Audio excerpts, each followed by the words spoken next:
Cassian had seen war. He'd seen planets burn and civilizations crumble. 20 years in the Terran Defense Corps had carved lines into his face that no amount of rest could erase. Now, at 43, he walked through Nexus Station 7 with the weary gait of a man who'd traded his uniform for civilian clothes, but couldn't quite shake the soldier beneath. The spaceport bustled with life from 1,000 worlds.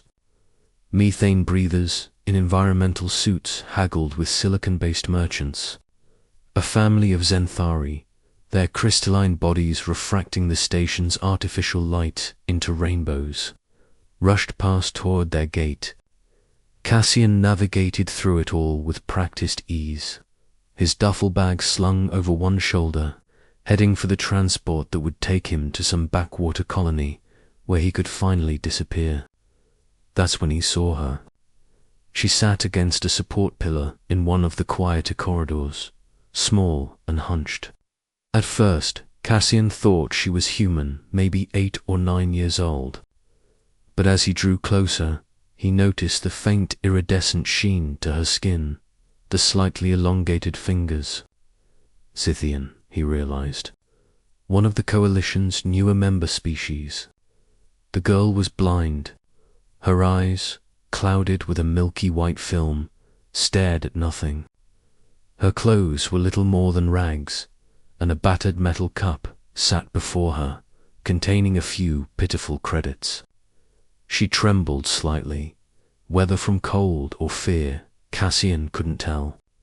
He should have kept walking. He had his own demons to outrun. But his feet stopped anyway. "Hey there," he said softly, crouching down to her level. "You okay, kid?" The girl's head tilted toward his voice. When she spoke, her words came through a translator embedded somewhere in her tattered clothing. "Please, food, so hungry." Cassian's jaw tightened. The station had protocols. There should be child services, welfare systems. No kid should be begging in a corridor.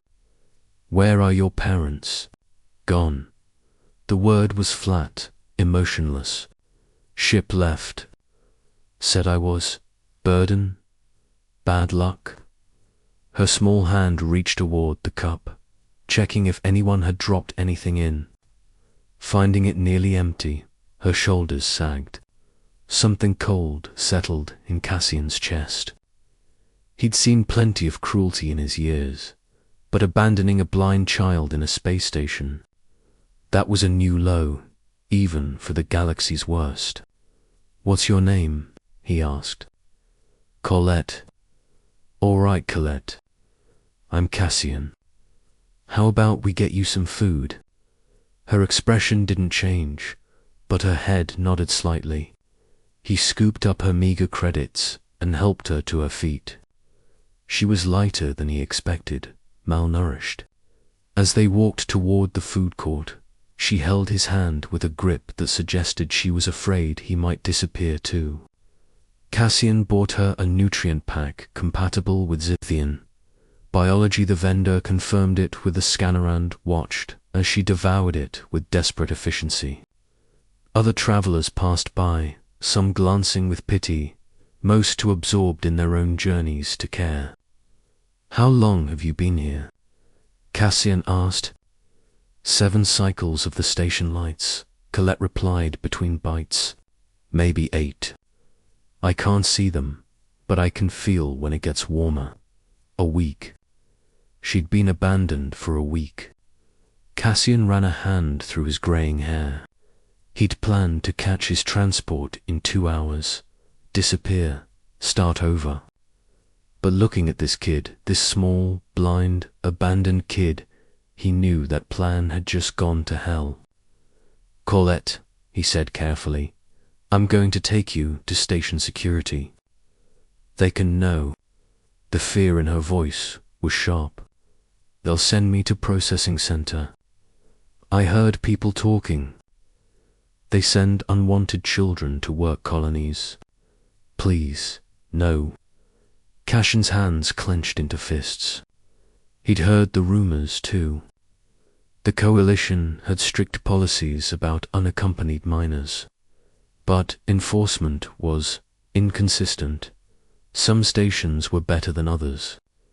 This one had a reputation. He should still try, follow procedure, let the system handle it. But systems had failed him before. They'd sent him to wars that shouldn't have been fought, to battles that killed good people for bad reasons. He'd trusted systems, and it had cost him everything. Okay, he heard himself say. Okay, we'll figure something else out. Colette's face turned toward him, and for the first time, something like hope flickered there. Over the next hour, Cassian made calls. He contacted every charity, every refugee organization, every welfare group listed in the station directory. The responses were all variations of the same theme. Full capacity. No resources. Try somewhere else. File a formal request that would take months to process. The bureaucracy of compassion, he thought bitterly. He checked his credit balance. Enough for his transport and maybe 2 months on the colony. Not enough to care for a kid who'd need specialized medical attention, education, a future. But as he looked at Colette, patiently waiting while he made his calls, something in his chest loosened. For 20 years, he'd fought for humanity's place in the galaxy. He'd killed for it, bled for it, lost friends for it. He'd done it all because someone had convinced him it mattered, that protecting human interests was worth any cost. Looking at this alien child, abandoned and alone, he realized something stunning. Humanity's strength had never been about conquest or dominance. It had been about this, about seeing someone in need and choosing to help, even when it was inconvenient, even when it cost something. The other species in the coalition, they had their protocols, their systems, their logical reasons for why they couldn't help one blind Zithian girl. But humans were the ones who'd dive into a burning building for a stranger, who'd share their last meal with someone they'd never meet again, who looked at the vastness of space and saw not just opportunity, but responsibility. That was humanity. Fuck yeah. Cassian cancelled his transport. Colette, he said, kneeling down again, how would you feel about coming with me? I don't have much, but I've got enough. We'll figure out the rest. The girl's clouded eyes welled with tears. Really? Really? As Colette threw her arms around him, Cassian felt something he hadn't felt in years. Purpose. Not the manufactured purpose of military orders, but real, genuine purpose. He'd seen war and walked away. Now maybe he could see something better, build something better, one kid at a time.